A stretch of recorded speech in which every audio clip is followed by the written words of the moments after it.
Hello friends, आज की हमारी पोएम है Sita and it is written by Toru Dutt. दोस्तों एग्जामिनेशन पॉइंट ऑफ व्यू से इंपॉर्टेंट है and it has been taken from Indian English literature. Friends, Toru Dutt की 3 इंपॉर्टेंट पोएम हमारे सिलेबस में हैं, Sita, the lotus and our casuarina tree.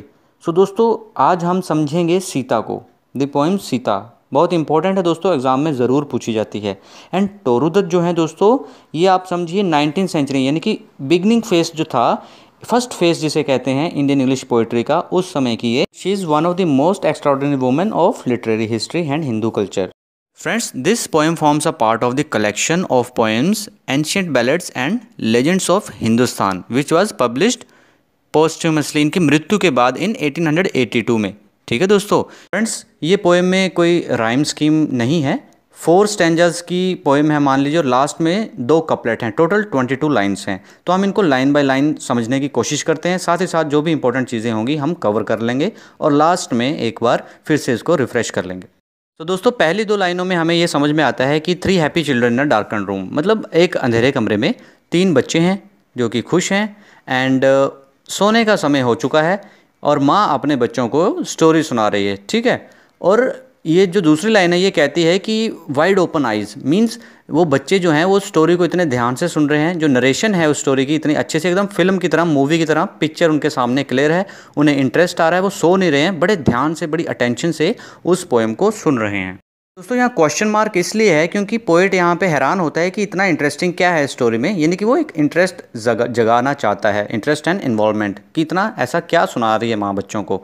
And next 3 और 4 जो line है उसमें क्या कहा जाता है दोस्तों, फॉरेस्ट का बयान किया जाता है। घनी फॉरेस्ट है, इतनी घनी है कि सूरज की किरणें भी उसके अंदर नहीं आ सकती, इसके अंदर इतनी वेजिटेशन है ना, बहुत ही घनी फॉरेस्ट है। डेंस वर्ड का 2 बार यूज़ किया दोस्तों, इसी चीज़ पे जोर डाला गया है कि फॉरेस्ट बहुत घनी है। दोस्तों इसमें एक ऐसी जगह है जहाँ पे एक थोड़ा एरिया ऐसा क्लियर किया गया है, जंगल को रहने लायक बनाया गया है, और वहाँ पे हमें देखने को मिलेंगे फूल, बड़े बड़े पेड़, जिनके साथ क्लाइंबर्स जो लिपटी हुई हैं, जिन्हें क्रीपर्स कहते हैं, है ना।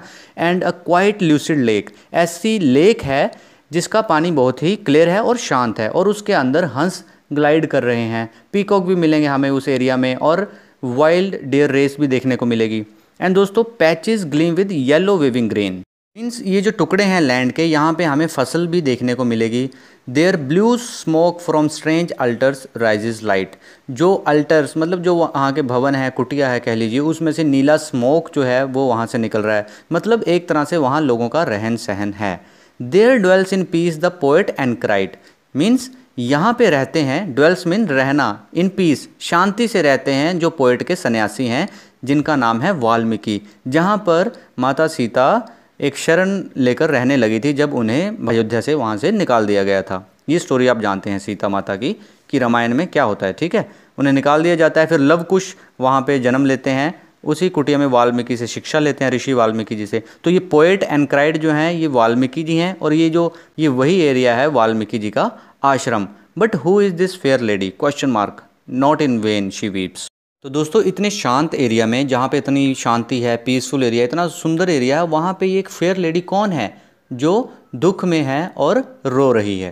दोस्तों ये जो 3 बच्चे हैं ये अपनी माँ से सीता माता की स्टोरी को सुन रहे हैं, उनकी पेन और उनकी सफरिंग को, और साथ ही साथ उन्हें भी बहुत दुख होता है, और वो जो सीता माता है उसके साथ साथ वो भी रो रहे हैं स्टोरी सुन सुनकर, मतलब उनके दुख को, उनकी पेन को वो महसूस कर रहे हैं। शुरुआत में हमने हैप्पी चिल्ड्रन सुना था, अब क्या है वो स्टोरी को सुनकर दुखी हो गए हैं, उनके सर झुक गए हैं और वो थोड़े दुखी हो रहे हैं सीता माता की सफरिंग से। और कहते हैं दोस्तों the story is an old one, पुरानी स्टोरी है, and handed down from generation to generation, हमने सुनी अपने बड़ों से, हमारे बड़ों ने अपने बड़ों से सुनी, इसी तरह से पास ऑन हो रही है ये स्टोरी जनरेशन टू जनरेशन। और ये जो लेजेंडरी स्टोरी है सीता की has been told by a mother to her 3 children, और there is a long pause between 2 lines, देखेंगे यहाँ पे आपको the narration of the story यहाँ पे ख़त्म हो जाती है। दोस्तों बेसिकली ये सीता माता की स्टोरी सुनाई जा रही है एक माँ द्वारा अपने 3 बच्चों को जो अभी सोने जा रहे हैं, और ये बच्चे उस स्टोरी को सुनकर बहुत दुखी होते हैं, जो हमें भी पता है, हम सब ने ये सुनी है सीता माता की स्टोरी। यहाँ पे दोस्तों बच्चों को ऐसा लग रहा होता है कि वो मूवी देख रहे हैं, ठीक है, और एकदम क्लियरली उनको जिस तरह की पिक्चर्स दिखाई जा रही है, स्टोरी है एकदम मूवी की तरह उनके सामने चल रही है। और अब क्या है, स्टोरी ख़त्म हो चुकी है, नरेशन माँ ने अपने बच्चों को स्टोरी सुना दी है। अब क्या है, ये जो दर्द भरी दुखद स्टोरी है, अब उनकी नज़रों से ओझल हो गई है क्योंकि स्टोरी ख़त्म हो गई है। लेकिन फिर भी during the night the children dream of Sita, उन्हें सपनों में भी ये आती है। The story has made a impact, ठीक है, एक गहरा असर करती है उनके ऊपर। और ये इसका मतलब यहाँ पे ये बताया जा रहा है कि वो लाइफ लॉन्ग तक ये स्टोरी उनको याद रहेगी। दोस्तों लास्ट 2 लाइन में हमें क्या देखने को मिलता है कि जो पोएट है वो पास्ट मेमोरीज़ में खोया हुआ है। जो चीज़ें मतलब पास्ट को याद करके, नॉस्टैल्जिया जिसे कहते हैं, कि वो ऐसी चीज़ें जिन्हें हम याद करते हैं पास्ट में जो हमें दोबारा वापस नहीं मिल सकती, ठीक है, वो इस तरह की मेमोरीज़ को रिकलेक्ट कर रही हैं। और वो ये भी जानती हैं कि ऐसा दोबारा कभी नहीं हो सकता क्योंकि उनके खोए हुए भाई बहन जो हैं वो दोबारा तीनों मिलकर एक साथ अपनी माँ के साइड में एक साथ इस कहानी को दोबारा नहीं सुन सकते। ठीक है दोस्तों, तो इस स्टोरी में ये जो 3 बच्चे हैं ये टोरूदत्त खुद हैं और उनके भाई बहन।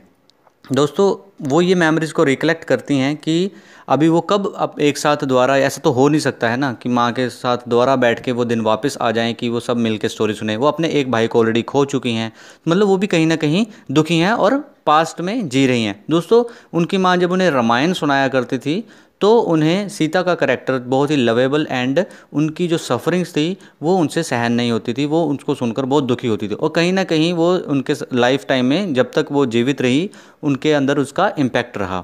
तो दोस्तों यहाँ पे वही बताया जा रहा है कि जो पोएट है वो अपने बीते हुए बचपन के दिनों को याद कर रहा है। When she along with brother and sister would listen to her mother telling them the story of Sita.